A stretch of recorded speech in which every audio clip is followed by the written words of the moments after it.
Genesis 1:6-8. And God said, Let there be an expanse in the midst of the waters, and let it separate the waters from the waters.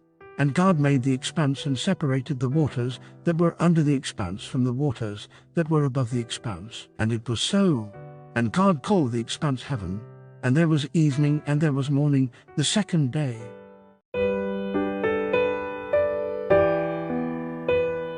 We have here an account of the second day's work, the creation of the firmament, in which observe 1. The command of God concerning it. Let there be a firmament, an expansion, so the Hebrew word signifies, like a sheet spread, or a curtain drawn out. This includes all that is visible above the earth, between it and the third heavens, the air, its higher, middle, and lower regions, the celestial globe, and all the spheres and orbs of light above. It reaches as high as the place where the stars are fixed, for that is called here the firmament of heaven, Genesis 1:14, 15, and as low as the place where the birds fly. For that also is called the firmament of heaven, Genesis 1:20. When God had made the light, he appointed the air to be the receptacle and vehicle of its beams, and to be as a medium of communication between the invisible and the visible world. For, though between heaven and earth there is an inconceivable distance, yet there is not an impassable gulf, as there is between heaven and hell. This firmament is not a wall of partition, but a way of intercourse. See Job 26:7, 37:18, Psalms 104:3, Amos 9:6. 2. The creation of it. Lest it should seem as if God had only commanded it to be done, and someone else had done it, he adds, and God made the firmament. What God requires of us he himself works in us, or it is not done. He that commands faith, holiness, and love, creates them by the power of his grace going along with his word, that he may have all the praise. Lord, give what thou commandest, and then command what thou pleasest. The firmament is said to be the work of God's fingers, Psalms 8:3. Though the vastness of its extent declares it to be the work of his arm stretched out, yet the admirable fineness of its constitution shows that it is a curious piece of art, the work of his fingers. 3. The use and design of it to divide the waters from the waters, that is, to distinguish between the waters that are wrapped up in the clouds and those that cover the sea. The waters in the air and those in the earth. See the difference between these two carefully observed, Deuteronomy 11:10, 11, where Canaan is upon this account preferred to Egypt. That Egypt was moistened and made fruitful with the waters that are under the firmament, but Canaan with waters from above, out of the firmament, even the dew of heaven. Which tarrieth not for the sons of men, Micah 5:7. God has, in the firmament of his power, chambers, store chambers, whence he watereth the earth, Psalms 104:13, Psalm 65:9, 10. He has also treasures, or magazines, of snow and hail, which he hath reserved against the day of battle and war, Job 38:22, 23. Oh, what a great God is he who has thus provided for the comfort of all that serve him and the confusion of all that hate him. It is good having him our friend, and bad having him our enemy. 4. The naming of it. He called the firmament heaven. It is the visible heaven, the pavement of the holy city. Above the firmament God is said to have his throne, Ezekiel 1:26, for he has prepared it in the heavens therefore are said to rule, Daniel 4:26.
The kingdom of Israel continued to suffer from having no water. King Ahab told the people to follow a false god named Baal. The Lord sent Elijah the prophet to meet Ahab. Elijah invited all the people to the top of a mountain. He invited the king and his priests to a challenge to see whether the Lord or Baal was the true God. Elijah explained the challenge. He and the priests would sacrifice a bull on an altar, but they would not light a fire themselves. Instead, the priests would pray to Baal to start a fire. Then Elijah would pray to the Lord to start a fire. Elijah knew that only the true God would start the fire. The priests of Baal prayed to their God from morning until noon, but nothing happened. Elijah joked with them and said their god Baal must be asleep. The priests grew angry, jumped on the altar, and shouted into the evening. They hoped their God would answer, but there was still no fire. Then it was Elijah's turn. He built an altar to the Lord, dug a trench around the altar, and prepared the sacrifice. Elijah asked the people to fill 4 barrels of water and pour them onto the wood of his altar 3 times. Water soaked the wood in the altar. It filled the whole trench. Elijah prayed to the Lord to show the true God's power. The Lord's fire came down and consumed the sacrifice, wood, stones, and water. The people knew that Elijah's God was the true God. Elijah prayed that the drought would end and the Lord sent rain.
Joseph grew up as the clear favorite of his father, Jacob.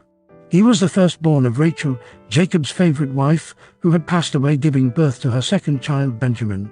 In a show display of love for Joseph, Jacob gave him a special coat of many colors. Joseph's 10 half-brothers loathed his special status. They were born to Leah, whose father, Laban, had tricked Jacob into marrying. Sadly, Jacob did not love Leah as much as he did Rachel.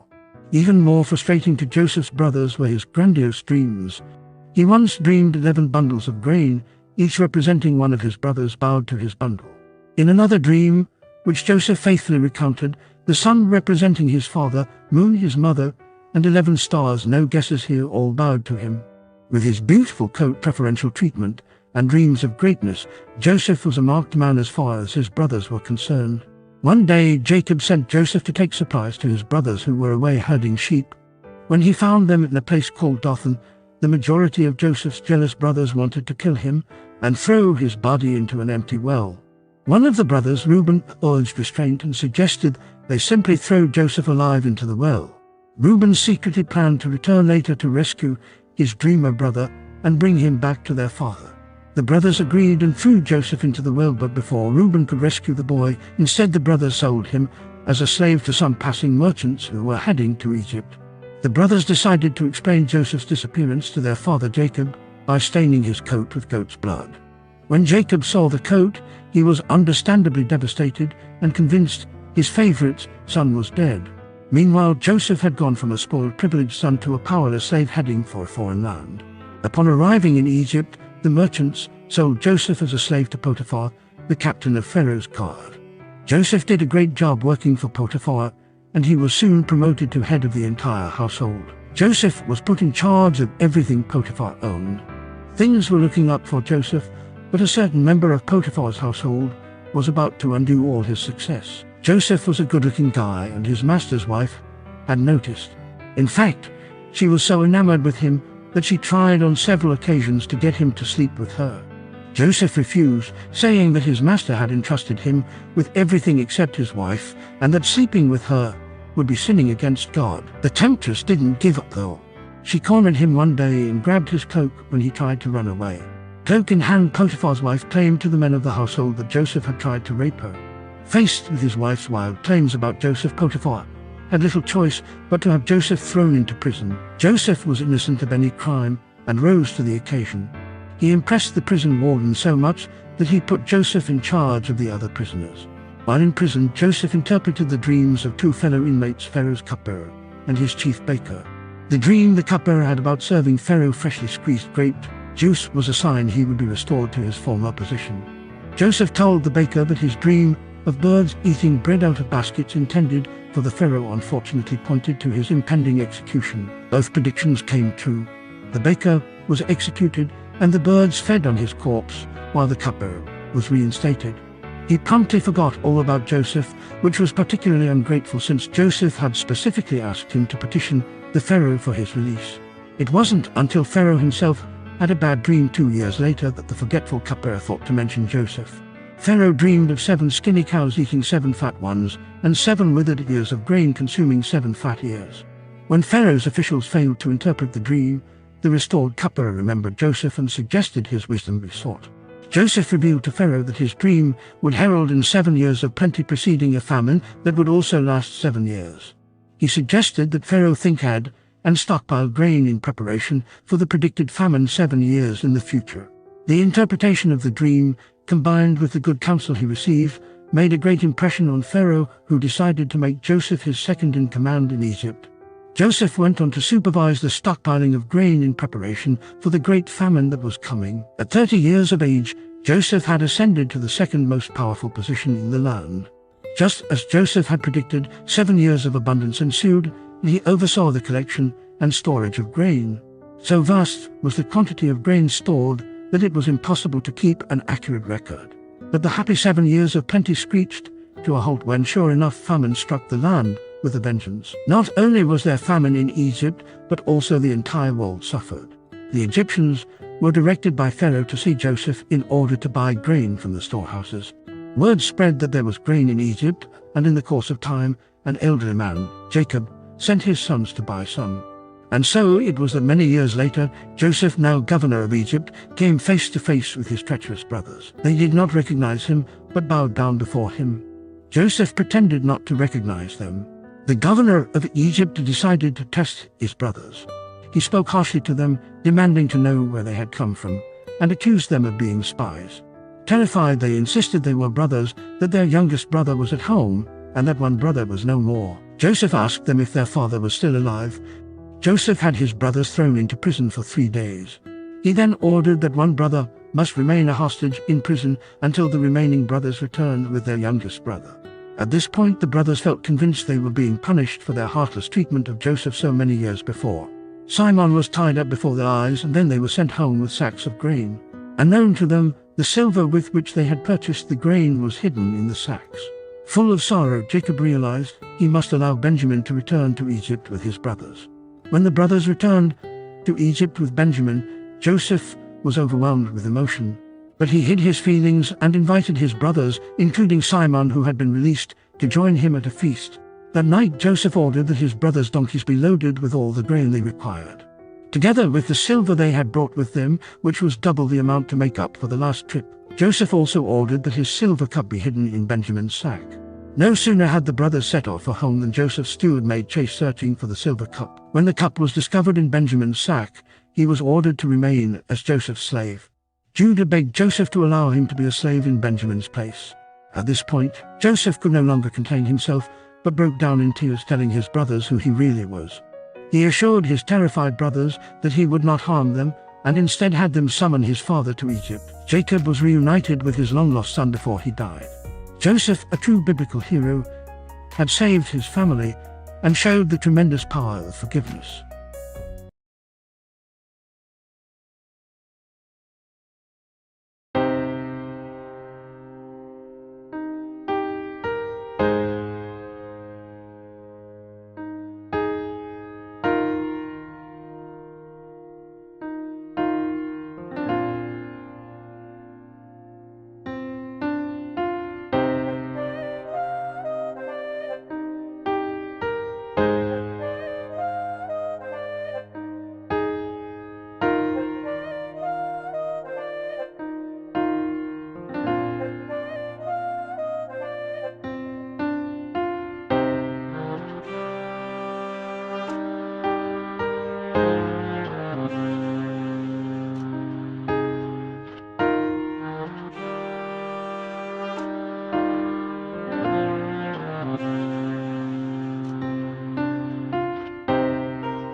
I remember when it wasn't uncommon for Christians to believe saving meant you lacked faith and that it was unspiritual to save money. Perhaps the reason so many Christians embrace this point of view is because it sounded so spiritual, but it's false, especially when you take into account what the Bible has to say about it. We hear a lot more about saving these days, so much so that the fear of not having enough money saved or running out of money is one of Christians' top fears. These messages have caused us to believe there is no such thing as saving too much. We've gone from one extreme, don't save because saving is unspiritual, to the other, save to the point of hoarding because you can never have too much. To find the balance between these two extremes, we need to understand what God's Word says about this principle of saving. Since our definition of saving is setting aside something, money, we have today to have an use in the future. We need to search the Bible for stories and instructions that reveal this principle to show us how to practice it ourselves. Let's take a look at a few of these verses to understand this critical principle better. The best example of this principle of saving for the future is the story in Genesis, where God reveals Pharaoh's dream to Joseph. After interpreting the dream and delivering the bad news that a famine was coming, Joseph tells Pharaoh what he should do to save Egypt from certain destruction. Genesis 41:34-36. Let Pharaoh proceed to appoint overseers over the land and take 1/5 of the produce of the land of Egypt during the 7 plentiful years. And let them gather all the food of these good years that are coming and store up grain under the authority of Pharaoh for food in the cities, and let them keep it. That food shall be a reserve for the land against the 7 years of famine that are to occur in the land of Egypt, so that the land may not perish through the famine. If you're familiar with this story, you know how it turns out. With Joseph in charge, the grain and food are stored during the 7 plentiful years, saving not only Egypt, but according to Genesis 41:57. All the earth came to Egypt to Joseph to buy grain, because the famine was severe over all the earth. It's easy for us to read this story and agree that saving is good because we know the end of the story. But, according to the statistics on how much Americans save, we don't seem to believe it's good for us. I wonder how many of us, had we lived in Egypt, would have grumbled that we had to save a portion instead of consuming it all? It is not easy for us to save even in times of plenty because our sinful nature is always craving more. Proverbs 27:20 says it best, just as death and destruction are never satisfied, so human desire is never satisfied. In my experience, I've noticed that financial problems are rarely about finances, they are heart problems. God knows the human heart and its propensity toward greed and selfishness. He provides us wisdom through His Word to help us with understanding and giving us the ability to overcome greed and selfishness. Consider the following scriptures. Prov 13:11. Wealth gained hastily will dwindle, but whoever gathers little by little will increase it. Prov 21:5. The plans of the diligent lead surely to abundance, but everyone who is hasty comes only to poverty. When greed or unhealthy desires motivate our financial decisions, loss and poverty are the result. The opposite is true when we manage wealth wisely and save diligently. Proverbs 21:20. Precious treasure and oil are in a wise man's dwelling, but a foolish man devours it. The primary reason for the lack of saving today is consumption without restraint, which the Bible calls foolish. To be wise, you must be a saver. Proverbs 13:7. One pretends to be rich, yet has nothing, another pretends to be poor, yet has great wealth. This truth is easier to see today than in previous generations because, unlike in the past, today, a person can borrow excessively to look rich, when the truth is, they are poor. This fact is well documented in the book The Millionaire Next Door, The Surprising Secrets of America's Wealthy, a worthwhile read. We are encouraged to save, but we must do it for the right reason and in the right proportion. 1 Timothy 6:17-19. As for the rich in this present age, charge them not to be haughty, nor to set their hopes on the uncertainty of riches, but on God, who richly provides us with everything to enjoy. They are to do good, to be rich in good works, to be generous and ready to share, thus storing up treasure for themselves as a good foundation for the future, so that they may take hold of that which is truly life. Matthew 6:19. Do not lay up for yourselves treasures on earth, where moth and rust destroy and where thieves break in and steal, but lay up for yourselves treasures in heaven, where neither moth nor rust destroys and where thieves do not break in and steal. When wealth increases beyond basic needs and what's necessary to provide for our future reasonably, we can begin to depend on it more than we depend on God. A true and joy-filled life will never happen from storing up wealth or having a wasteful lifestyle. It happens when we manage money well, allowing us to enjoy what God has given us while generously sharing the surplus with others. The biblical story of Joseph and the famine in Egypt is a great example of the cause and effect of the principle of saving, and the additional scriptures provide us wisdom and guidance. They reveal God's intent for saving and how He wants to use it in our lives. First, God blesses us and provides us more than we need, the years of abundance. Then, if we are faithful, wise, and diligent to save a portion of our income, we will have what we need in the future, the years of famine. But not only will we have what we need, but we will also have enough to share with those in need. Saving is rarely thought of in this way. Our culture teaches us to believe that saving is for our benefit only. We save for our retirement so that we can enjoy a life of leisure and rest. No mention is made that saving isn't only for taking care of you and your needs but also for taking care of others. God's main reason for what He did in Egypt was to save lives, not the least being the family of Jacob. Genesis 50:20. His purpose is still the same today, saving lives. Through our faithful obedience to this principle of saving, you and I will have the ability to join God in this amazing work.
Daniel's life was turned upside down at the age of 17.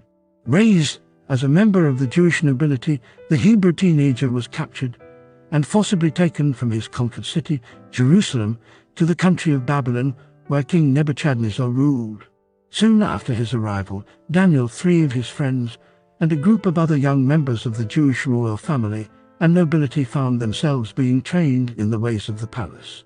This training was designed to last 3 years and would qualify graduates to serve in King Nebuchadnezzar's palace.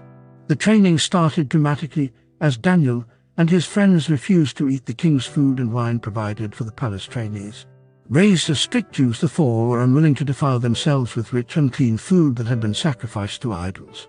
Daniel requested he and his friends be exempted from eating this food, asking instead for a very plain diet of vegetables and water. Their request was resisted because the official in charge of their care feared for his own life if he were to allow them to deviate from the palace diet. Daniel persisted and asked that they be permitted to eat a simple diet for a 10-day trial period. The health of Daniel and his friends could then be compared with the other trainees eating rich food and wine. After 10 days, Daniel and his friends stood head and shoulders above the rest of the trainees, and so were allowed to continue with their plain diet for the remainder of the training. At the end of 3 years' instruction, King Nebuchadnezzar himself tested each of the trainees and found Daniel and his 3 friends were 10 times more knowledgeable than their peers. There wasn't much time to bask in this victory. Soon afterwards, King Nebuchadnezzar had a nightmare that disturbed him greatly. The Babylonian ruler could not remember the details of his dream, so he summoned his wise men, demanding that they tell him what he had dreamed and the meaning. The wise men infuriated the king because they were unable to tell him the dream. The unpredictable king ordered all the wise men to be executed. Unfortunately for Daniel and his friends, they were newly minted wise men. Daniel went to the enraged king and told him God could reveal his dream. That is precisely what happened. God did indeed reveal both the dream and its interpretation to Daniel. The young Hebrew told King Nebuchadnezzar he had dreamed of a large statue. The different parts of the statue symbolized future kingdoms that would rule at different periods of Earth's history. Daniel explained the statue's head of gold stood for Nebuchadnezzar's kingdom. Neo-Babylon ruled the world from 612 to 539 BC. According to the Hebrew, the statue's chest and arms of silver represented Medo-Persia. This was to become the next dominant world power from 539 to 331 BC. The belly and thighs of brass stood for another great power, Greece, which was to rule from 331 to 168 BC. Then the statue's iron legs were described as symbolizing Rome, the empire that conquered the Greeks in 168 BC and dominated world affairs with an iron will until its fall in 476 AD. The statue also had feet made of iron and clay, representing the divided kingdoms of Europe that have never achieved unity. At the end of the dream, a rock symbolizing God's everlasting kingdom destroyed the statue and proceeded to endure forever. Thanks to Daniel's success at explaining to King Nebuchadnezzar his dream and its meaning, all the wise men were spared. Daniel made a deep impression on the Babylonian ruler, who promoted him to the position of governor of the entire province of Babylon. Later in his reign, King Nebuchadnezzar had another dream, which he again asked Daniel to interpret. The dream was of a huge tree that, despite its magnificent appearance, was cut down, leaving just its stump.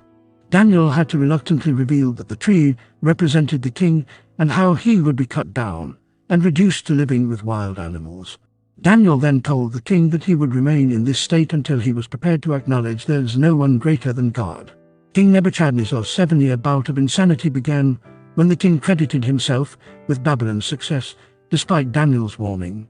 The Babylonian monarch lived for 7 years with wild animals, having been struck with a severe psychosis for the entire period. His hair grew as long as eagle feathers and his finger and toenails resembled talons. The king's wilderness living ended when he acknowledged God was superior to any king and was able to bring low those who walk in pride. Daniel's public service in Babylon spanned the reigns of successive rulers, including King Nebuchadnezzar's grandson, Belshazzar. There was a momentous occasion when King Belshazzar held a lavish party for 1,000 members of the Babylonian elite. No expense was spared. Gold and silver dishes, originally looted from Jerusalem's former temple, were used to serve refreshments. During the feast, a mysterious hand appeared, and a finger wrote on the palace wall. Terrified, the monarch immediately agreed to the Queen Mother's suggestion and summoned the statesman Daniel to interpret the meaning of this handwriting. Daniel told the king he had failed to embrace the lesson of humility that Nebuchadnezzar had learned. He told Belshazzar that he had defiled sacred temple vessels and worshipped worthless, inanimate objects instead of the true God. Daniel then interpreted the Hebrew words mean tekel parsin. He said mean meant God had numbered the days of Belshazzar's kingdom and was bringing it to an end. Tekel meant the monarch had not proved himself to be a worthy or humble ruler. Finally, Piers, the singular form of parsin, meant Babylon would fall and be divided between the Medes and Persians. Not long after Daniel delivered this tough message, Darius the Mede invaded Babylon and Belshazzar was killed. That same night, Daniel continued to court kingly favor under the reign of King Darius. His high status and the universal respect for the Hebrew aroused the envy of other officials. They hatched a plan to remove Daniel, convincing Darius to enact a law stating that nobody could pray to anyone but the king himself. Anyone who didn't obey the law would be thrown to the lions and devoured. This proved to be a problem for Daniel, who was known in Babylon for publicly praying to God 3 times a day. Nonetheless, Daniel kept true to his faith and continued with his prayer habit. He was arrested and tried, much to the dismay of King Darius, who realized too late the devious scheming of his officials. Before Daniel was thrown into the lion's den, the king prayed for Daniel's God to protect his valued politician and advisor. After a sleepless night, the king rushed to the lion's den, anxious to see if Daniel had survived. Miraculously, Daniel had been spared and told the king that God had shut the lions' mouths. King Darius was overjoyed to discover Daniel had survived this dreadful ordeal, and immediately had him removed from the pit. He ordered Daniel's accusers be thrown into the lion's den, where they were promptly devoured. The king then issued a decree to every nation in the known world declaring that Daniel's God be respected. By the end of his life, Daniel had faithfully served the rulers and people of his time. Perhaps his greatest contribution was the insight he provided into events of the future. He did this by interpreting messages from God to others, as well as relaying visions and dreams God personally gave to this Bible hero.